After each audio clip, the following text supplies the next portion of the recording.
नमस्कार दोस्तों, MPN academy में आप सभी का हार्दिक अभिनंदन है।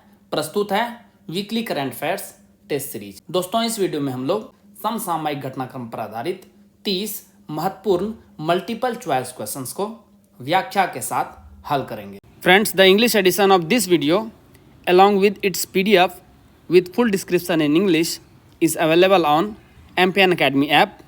The course name is 68th BPSC Current Affairs course in English. पहला प्रश्न है, पहली भारत नेपाल भारत गौरव पर्यटन ट्रेन को किस रेलवे स्टेशन से रवाना किया गया है?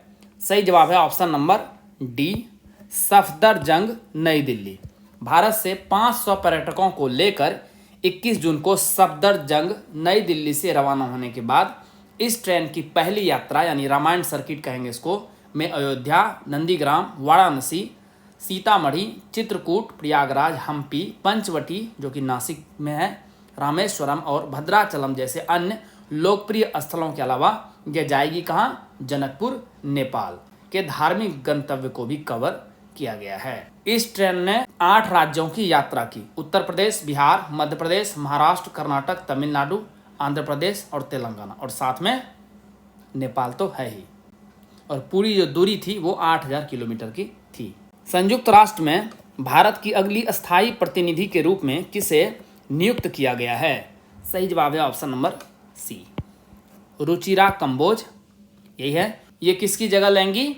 ये टीएस त्रिमूर्ति की जगह लेंगी। रुचिरा 1987 के सिविल सेवा बैच की अखिल भारतीय महिला टॉपर और साथ ही 1987 विदेश सेवा बैच की टॉपर रही हैं। हाल ही में vertical launch short range surface to air missile यानी VLSRSAM का सफलतापूर्वक उड़ान परीक्षण किस राज्य से किया गया है?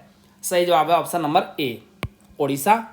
इस मिसाइल का DRDO और भारतीय नौसेना द्वारा उड़ीसा के एकीकृत परीक्षण रेंज चांदीपुर में एक भारतीय नौसेना जहाज से सफलतापूर्वक उड़ान परीक्षण किया गया।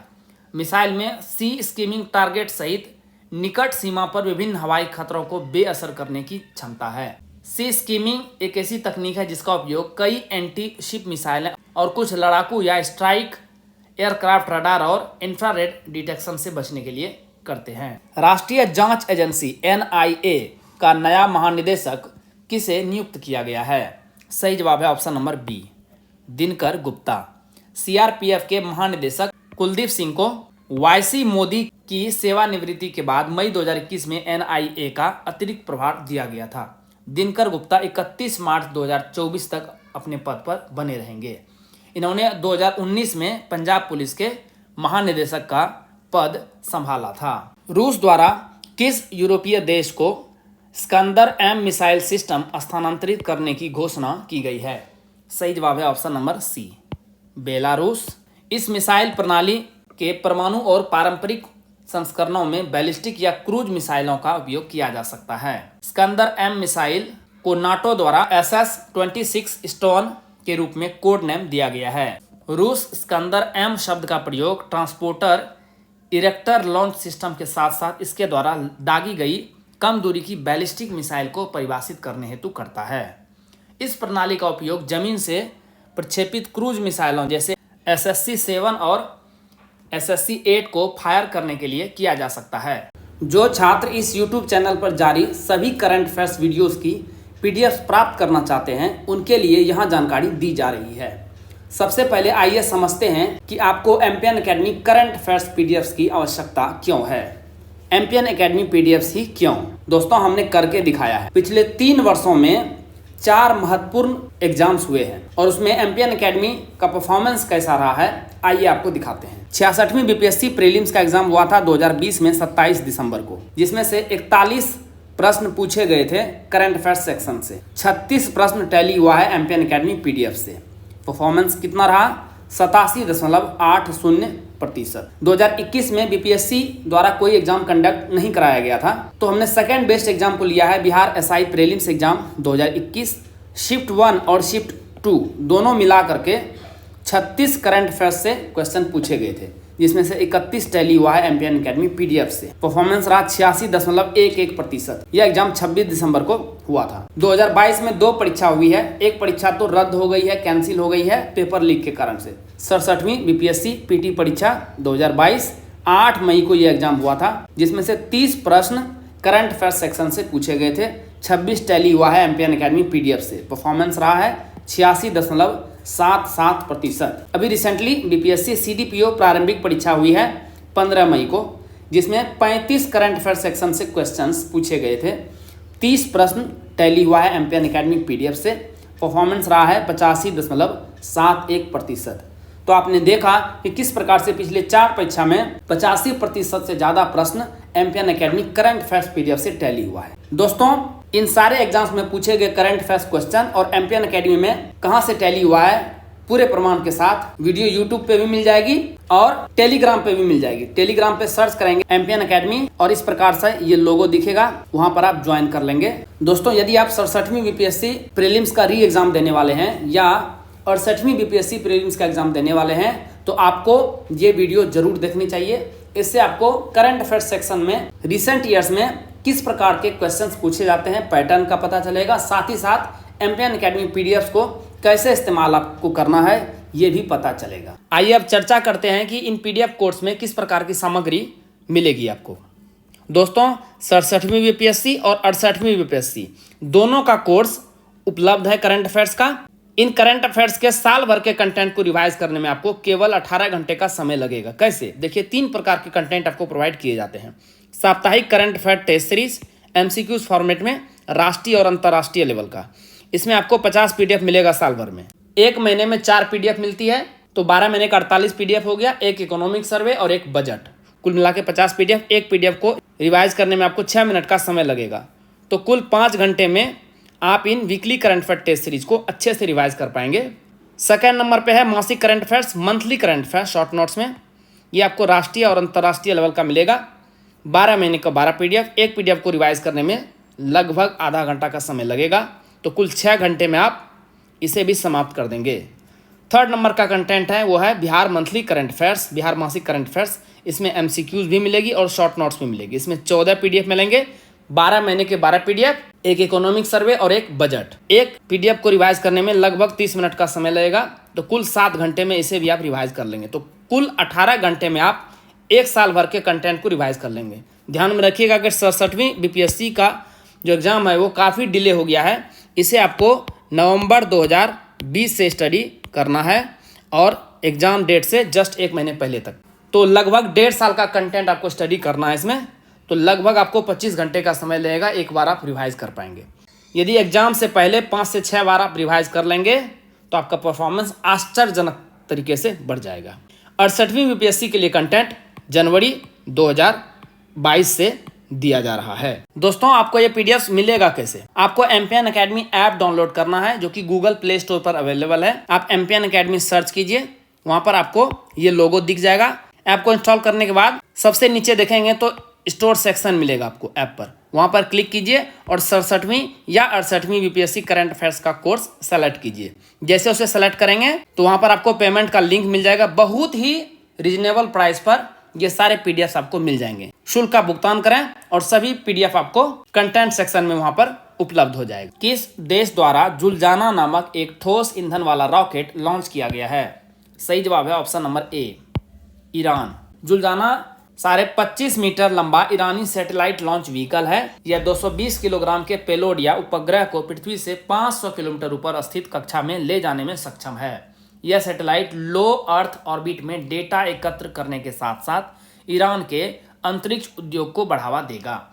यह पहला स्वदेशी रूप से डिजाइन और स्वदेशी रूप से निर्मित हाइब्रिड ईंधन उपग्रह प्रक्षेपण यान है। यह सफीर और सिमोर के बाद ईरान में विकसित तीसरा नागरिक उपग्रह प्रक्षेपण यान है। इस रॉकेट का नाम इमाम हुसैन, जो कि पैगंबर मोहम्मद के पोते हैं, उनके घोड़े के नाम पर रखा गया है। केंद्रीय प्रत्यक्ष कर बोर्ड यानी central board of direct taxes CBDT का नया चेयरमैन किसे नियुक्त किया गया है?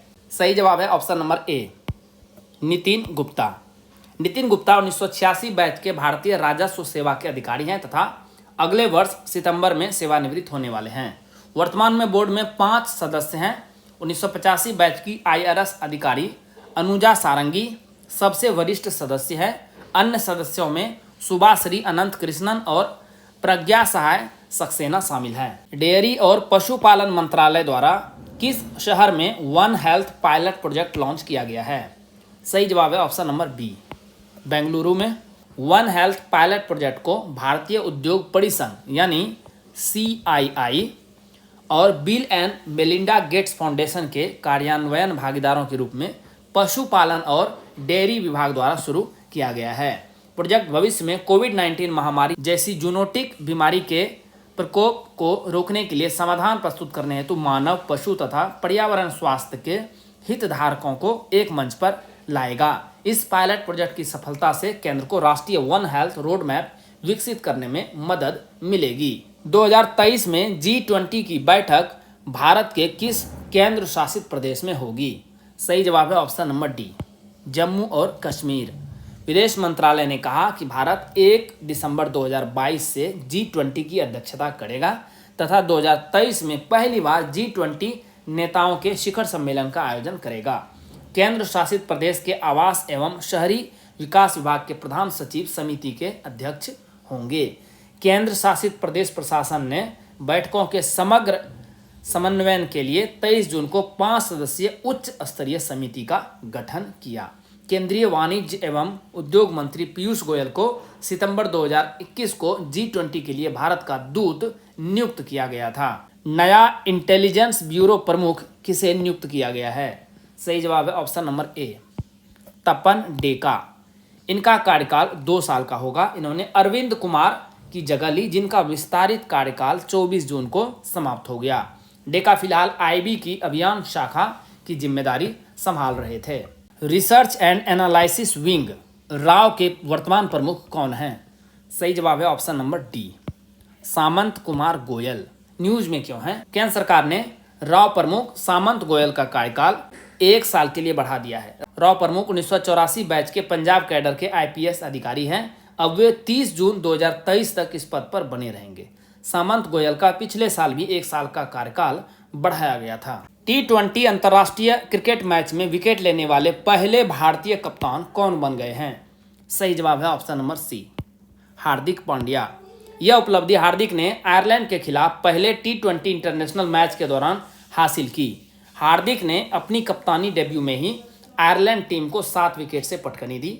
T20 अंतर्राष्ट्रीय क्रिकेट में भारत का नेतृत्व करने वाले वे 9वें कप्तान हैं।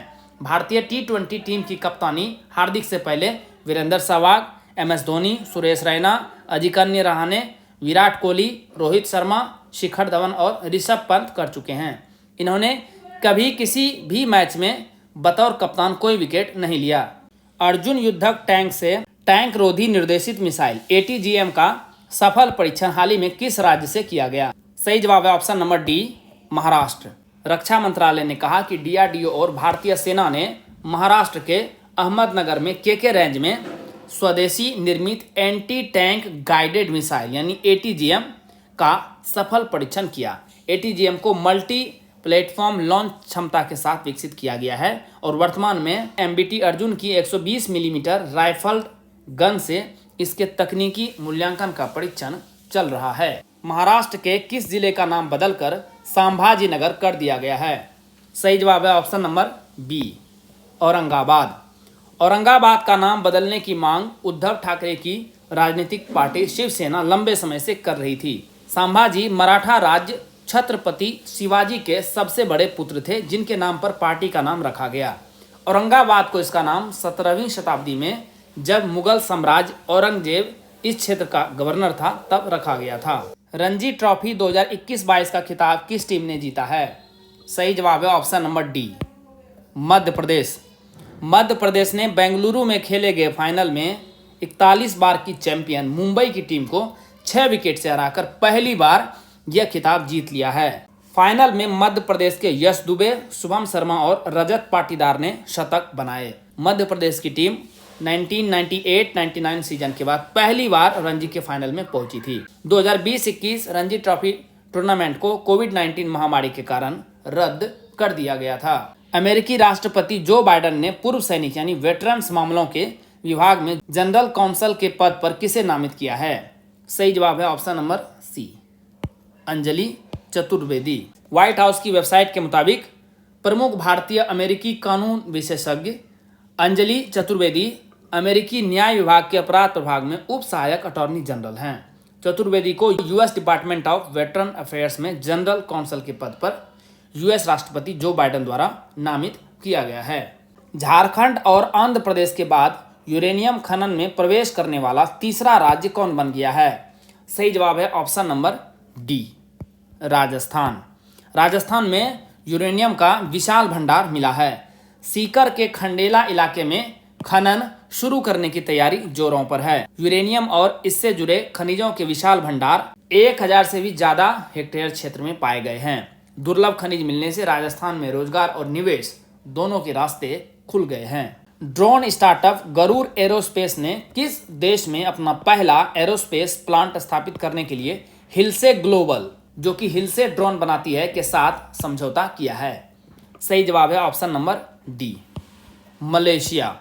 इस प्लांट का नाम हिलसे गरुड़ एरोस्पेस होगा और इसे 2.5 हेक्टेयर के क्षेत्र में लगभग बनाया जाएगा। इसके लिए 115 करोड़ रुपए निवेश किए जाएंगे। 2015 में स्थापित गरुड़ एरोस्पेस एक ड्रोन एए सर्विस स्टार्टअप है। गरुड़ एरोस्पेस के संस्थापक हैं सीईओ अग्निश्वर जयप्रकाश। इन्होंने कहा कि इस साझेदारी के साथ गरुड़ एरोस्पेस भारत के सबसे मूल्यवान ड्रोन स्टार्टअप के रूप में स्थापित हो गया है, जो विश्व स्तर पर बड़े पैमाने पर आगे बढ़ने के लिए तैयार है। दीपक पुनिया ने किर्गिस्तान के बिश्केक में अंडर 23 एशियाई कुश्ती प्रतियोगिता 2022 में कौन सा पदक जीता है? सही जवाब है ऑप्शन नंबर सी, कांस्य पदक। टोक्यो ओलंपियन दीपक पुनिया ने प्रतियोगिता में 86 किलोग्राम फ्री स्टाइल भार वर्ग में कांस्य पदक हासिल किया। भारतीय पहलवान ने कजाकिस्तान के मकसैट सत्यबाल्डी को हराकर कांस्य पदक जीता। इस टूर्नामेंट में स्वर्ण पदक किसने जीता है? अजीज बैक फुजललेव, जो कि उज्बेकिस्तान के हैं, और किर्गिस्तान के नूर्तीलेक करीबबाएव ने रजत पदक जीता है किर्गिस्तान के। भारत ने किर्गिज की राजधानी में अंडर 23 मीट में कुल 25 पदक जीता है, जिसमें 10 स्वर्ण पदक शामिल हैं। Federation of international cricketers association फीका की पहली महिला अध्यक्ष कौन बनी है? सही जवाब है ऑप्शन नंबर डी, लिसा स्टालेकर। ऑस्ट्रेलियाई क्रिकेटर लिसा ने अपनी ऑस्ट्रेलियाई टीम को 2013 में वर्ल्ड कप जिताया था। लिसा का जन्म वैसे भारत के ही महाराष्ट्र के पुणे में हुआ था। इन्होंने ऑस्ट्रेलियाई टीम के लिए 8 टेस्ट, 125 वनडे और 54 टी20 मैच खेले हैं। राष्ट्रीय लघु उद्योग निगम लिमिटेड एनएसआईसी के अध्यक्ष एवं प्रबंध निदेशक के रूप में किसे नियुक्त किया गया है? सही जवाब है option number B, P Uday Kumar. P Uday Kumar निदेशक योजना और विपणन एनएसआईसी ने 20 जून 2022 से एनएसआईसी के सीएमडी यानी चीफ मैनेजिंग डायरेक्टर के रूप में पदभार ग्रहण किया। इनके पास गिंडी में इंजीनियरिंग कॉलेज से मैकेनिकल इंजीनियरिंग की डिग्री है और इन्होंने आईआईएम बेंगलोर से स्नातकोत्तर की डिग्री भी हासिल की है। बोर्ड में 12 साल की सेवा का इनके पास अनुभव है। एनएसआईसी पूरे देश में सूक्ष्म, लघु और मध्यम आकार के व्यवसायों के विकास को समर्थन, प्रोत्साहन और बढ़ावा देने का कार्य कर रहा है। क्यूएस बेस्ड स्टूडेंट सिटीज 2023 के अनुसार दुनिया भर के छात्रों के लिए रहने के लिहाज से सर्वोच्च रैंक वाला शहर कौन है? सही जवाब है ऑप्शन नंबर ए, लंदन यूके। पहले स्थान पर, सेकंड स्थान पर म्यूनिख जर्मनी और तीसरे नंबर पर है दक्षिण अफ्रीका का सियोल। तो लंदन रहा पहले रैंक पे। भारत में देखेंगे तो सर्वोच्च रैंक वाला शहर है मुंबई। मुंबई की ग्लोबल रैंकिंग रही है 103। भारत में सेकंड स्थान पर बेंगलुरु, थर्ड स्थान पर चेन्नई और दिल्ली का रैंक है चौथा। हाल ही में जारी फीफा विश्व रैंकिंग में भारतीय पुरुष फुटबॉल टीम की रैंक क्या है? सही जवाब है ऑप्शन नंबर सी, 104। भारतीय पुरुष फुटबॉल टीम को एशियाई कप क्वालिफिकेशन में प्रभावशाली प्रदर्शन का फायदा हाल ही में जारी ताजा फीफा रैंकिंग में मिला है, जिसमें वह 2 पायदान के फायदे से 104वें स्थान पर पहुंच गई थी। पहले 106 थी रैंकिंग। एशियाई फुटबॉल परिसंघ के सदस्यों में भारत पहले की तरह किस रैंक पर है? 19th पोजीशन पर बना हुआ है। पुरुषों की वर्ल्ड रैंकिंग में ब्राजील है टॉप पर, इसके बाद बेल्जियम, फिर अर्जेंटीना और फिर चौथे नंबर पर फ्रांस है। भारतीय महिला फुटबॉल टीम की रैंक देखेंगे तो विश्व में यह है 58। हाल ही में चर्चा में रही एनोकोवैक्स क्या है? सही जवाब है ऑप्शन नंबर डी, जानवरों के लिए नया कोरोना वैक्सीन। केंद्रीय कृषि मंत्री नरेंद्र सिंह तोमर ने जानवरों के लिए देश में कोरोना की पहली स्वदेशी वैक्सीन एनोकोवैक्स लॉन्च की है। इसे हरियाणा स्थित ICAR national research centre on equines द्वारा विकसित किया गया है। इनोकोवैक्स जानवरों के लिए एक सक्रिय SARS-CoV-2 डेल्टा यानी कोरोना वैक्सीन है। यह वैक्सीन कोरोना के डेल्टा और ओमिक्रॉन वेरिएंट से बचाती है। यह श्वानों, शेरों, तेंदुओं, चूहों और खरगोशों के लिए सुरक्षित है। इसके साथ ही कुत्ते में SARS-CoV-2 के खिलाफ एंटीबॉडी का पता लगाने के लिए CAN-CoV-2 ELISA किट भी लॉन्च की गई है। नमूना पंजीकरण प्रणाली यानी SRS द्वारा हाल ही में जारी आंकड़ों के अनुसार वर्ष 2015 से लेकर 2019 के दौरान जन्म के समय भारत की जीवन प्रत्याशा यानी लाइफ एक्सपेक्टेंसी क्या है? सही जवाब है ऑप्शन नंबर बी, 69.7। यहाँ देखिए ये फिगर 69.7 है। टोटल मेल में है 68.4 और फीमेल में 71.1। टॉप पे है दिल्ली जिसकी लाइफ एक्सपेक्टेंसी है 75.9 और सबसे बॉटम पर है छत्तीसगढ़ जिसकी जीवन प्रत्याशा मात्र है 65.3। भारत में जन्म के समय जीवन प्रत्याशा में 20 साल में जबरदस्त वृद्धि हुई है। 1970-75 में यह 49.7 था जो कि 2015-19 में बढ़कर 69.7 हो गया है, यानी 20 पॉइंट की वृद्धि हुई है। हिमाचल प्रदेश की शहरी महिलाओं की जीवन प्रत्याशा सर्वाधिक थी। बिहार और झारखंड एकमात्र ऐसे राज्य हैं जहां शहरी व ग्रामीण दोनों क्षेत्रों में पुरुषों की जीवन प्रत्याशा महिलाओं की तुलना में अधिक है। हाल ही में किस राज्य में एक दुर्लभ ड्रैगन फ्लाई बर्मा गोम्फस चौकीलेंसिस को देखा गया है? सही जवाब है ऑप्शन नंबर ए, केरल में। यह जीनस बर्मा गोम्फस ड्रैगन फ्लाई का है जिसकी 3 प्रजातियां पाई जाती हैं, बी कावेरिकस, बी पैरामिडेलिस और बी लेडवली।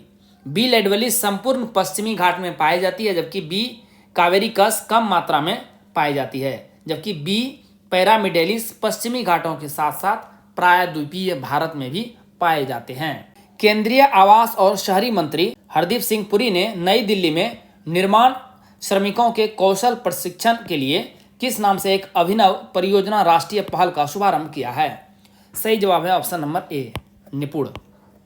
यहां देखेंगे तो निपुण का जो फुल फॉर्म है वो है national initiative for promoting up skilling of निर्माण वर्कर्स। यह परियोजना आवास एवं शहरी कार्य मंत्रालय की दीनदयाल अंत्योदय योजना राष्ट्रीय शहरी आजीविका मिशन की अपनी प्रमुख योजना के तहत 1 लाख से अधिक निर्माण श्रमिकों को नए कौशल एवं अपस्किलिंग कार्यक्रम के माध्यम से प्रशिक्षित करने की पहल है और इससे इन्हें विदेशों में भी काम के अवसर मिलेंगे। इसरो ने अपनी वाणिज्यिक शाखा new space India limited NSIL के लिए बनाए गए संचार उपग्रह GSAT-24 का सफल परीक्षण कहां से किया है? सही जवाब है option number B, French Guiana. French Guiana है कहां? दक्षिण अमेरिका में है। वहां के केउरू से 23 जून को सफल प्रक्षेपण किया गया। डायरेक्ट टू होम सेवा प्रदाता कंपनी टाटा प्ले को इस संचार उपग्रह की पूरी क्षमता का उपयोग करने की स्वीकृति दी गई है। फ्रांसीसी कंपनी एरियन स्पेस द्वारा संचालित एरियन 5 रॉकेट के द्वारा GSAT-24 को उसकी निर्धारित भूस्थैतिक कक्षा में सफलतापूर्वक स्थापित किया गया है। केंद्रीय शिक्षा मंत्रालय के स्कूली शिक्षा विभाग द्वारा संचालित किस पहल को ICT का उपयोग करने के लिए यूनेस्को की मान्यता प्रदान की गई है? सही जवाब है ऑप्शन नंबर सी, PM-E विद्या। 17 मई 2020 को शिक्षा मंत्रालय द्वारा आत्मनिर्भर भारत अभियान के हिस्से के रूप में PM-E विद्या की शुरुआत की गई थी। साल को भी याद रखिएगा। इस कार्यक्रम के अंतर्गत सामुदायिक रेडियो स्टेशनों सहित 12 PM-E विद्या DTH टेलीविजन चैनलों और लगभग 397 रेडियो स्टेशनों के व्यापक, लचीला, नैतिक और सुसंगत उपयोग के माध्यम से बच्चों को घरों तक सीखने में सक्रिय सहयोग शामिल था। दोस्तों, जैसा कि बताया गया है, इस वीडियो लेक्चर का PDF और इस वीडियो का इंग्लिश एडिशन और साथ में इंग्लिश में फुल डिस्क्रिप्शन के साथ PDF आपको एम्पियन एकेडमी ऐप पर मिलेगा। दोस्तों इन पीडीएफ के सहारे आप इस वीडियो लेक्चर को आसानी से 5 से 6 मिनट में रिवाइज कर पाएंगे, जिससे आपका बहुत सारा समय बचेगा, जिसे आप स्टैटिक पोर्शन पर लगा सकते हैं। दोस्तों एम्पियन एकेडमी ऐप का लिंक इस वीडियो के डिस्क्रिप्शन और पिंड कमेंट सेक्शन में मिल जाएगा। चलिए अंतिम प्रश्न को हल करते हैं। हाल ही में चर्चा में रहे ऑपरेशन संकल्प का संबंध निम्न में से किससे है? सही जवाब है ऑप्शन नंबर ए, भारतीय नौसेना।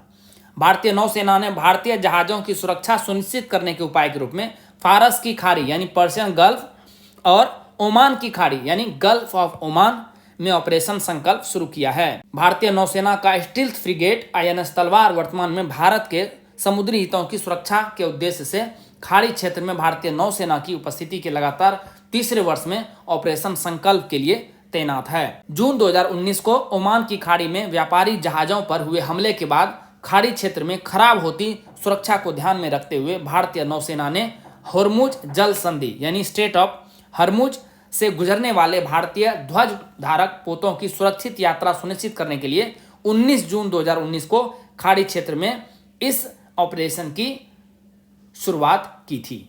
तो ये लगातार तीसरा वर्ष है। दोस्तों इसी के साथ साप्ताहिक करंट अफेयर्स टेस्ट सीरीज के इस संस्करण को समाप्त करने की आपसे इजाजत चाहूंगा। वीडियो देखने के लिए बहुत बहुत धन्यवाद। Thank you very much. All the best for your exam preparation.